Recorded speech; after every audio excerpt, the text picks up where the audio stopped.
In today's video, I'm going to teach you how to change background color in Google Sites. By the end, you'll know exactly how to update the look of any section so your pages feel more polished and on brand. First, open your site in Google Sites. If you're already signed into your Google account, head to sites.google.com and pick the site you want to edit from your list. When it opens, you'll be in the editor, not the published view, so you can make changes and immediately see how they look on the page.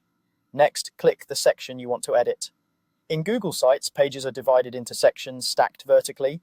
Each section can have its own background, which is great for separating content and guiding your reader's attention.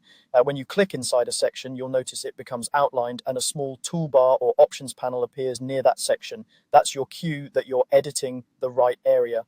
Now click background or change background. Depending on your layout or current settings, you might see the word background on the section toolbar, or you might see change background if something is already applied. Either option takes you to the same place, the controls that let you adjust the look behind your text and images in that section.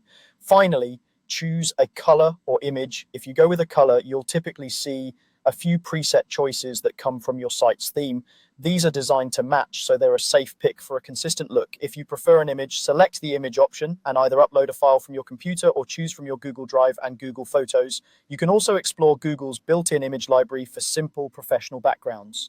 When choosing images, favor high-resolution, landscape-oriented pictures with subtle patterns or textures. Busy images can make text hard to read, so keep clarity in mind.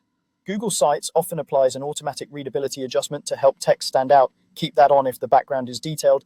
If the text still feels hard to read, switch to a lighter or darker option, or swap the image for one with more negative space. As you make changes, you'll see them immediately in the editor, so adjust until it looks right. Repeat the same process for any other sections where you want a different look, and keep it consistent with your overall design. That's it. Open your site, click the section, choose background or change background, and pick a color or image. Save your work and you're done.